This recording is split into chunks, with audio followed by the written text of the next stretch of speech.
Hi, for my cooking demo today, I'll be making some sautéed chicken with tomatoes and mushrooms. So these are the ingredients: boneless thigh chicken, parsley, chopped onions, flour, salt, tomatoes, mushrooms, chopped up garlic, green and red bell peppers, black pepper, paprika, and white wine, and chicken stock in the stove. To marinate the chicken with these dry seasonings, we need to put some paprika, black pepper, and salt.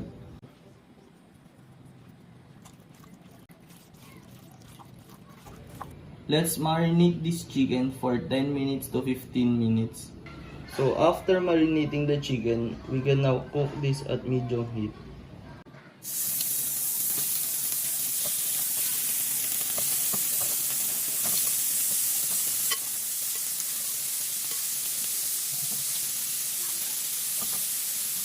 Add a little bit of oil.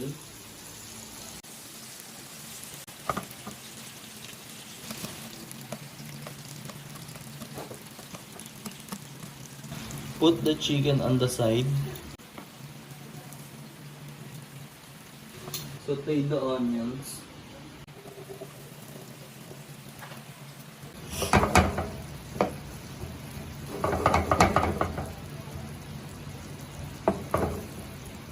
Add the garlic.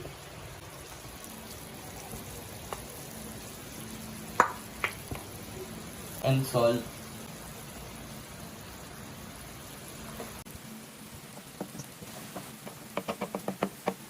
Let's now add the tomatoes.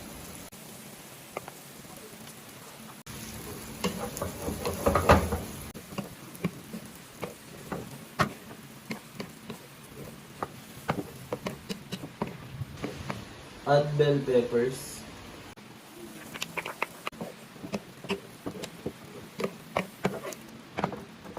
Add mushrooms. We can now cook this in a high heat. Put a little bit of flour.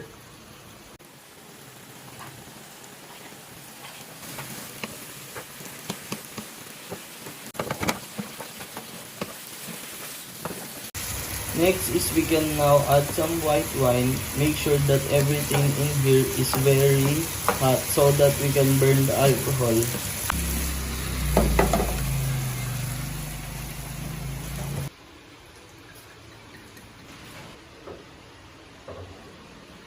Add chicken stock.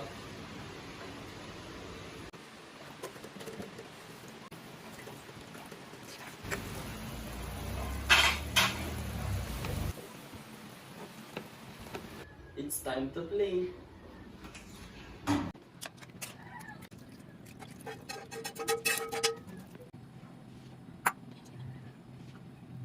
And there you have it. Sautéed chicken with tomatoes and mushrooms by Jason Remillo.